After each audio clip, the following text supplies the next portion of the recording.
এই জাতীয় নেতৃবৃন্দের মধ্যে গণপ্রজাতন্ত্রী বাংলাদেশ সরকারের মাননীয় প্রধানমন্ত্রী জনাব তারেক রহমান সাহেব আগামী দিনে যে মানবিক বাংলাদেশ গড়ে তুলতে চাচ্ছেন, যেখানে আইনের শাসন থাকবে, সাম্য থাকবে, মানবিক মর্যাদা থাকবে, সাংবিধানিক অধিকার থাকবে, সেই জন্য আইনজীবী সমাজকে ঐক্যবদ্ধভাবে জনাব তারেক রহমান সাহেবের মানবিক বাংলাদেশ গড়ার সারথি হিসাবে আমরা প্রত্যেককেই আমাদের পাশে পাবো ইনশাআল্লাহ।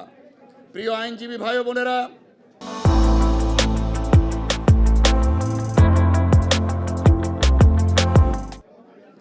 এই পর্যায়ে আমাদের যে গণতন্ত্র হারিয়ে গিয়েছিল সেই গণতন্ত্র পুনরুদ্ধার হয়েছে।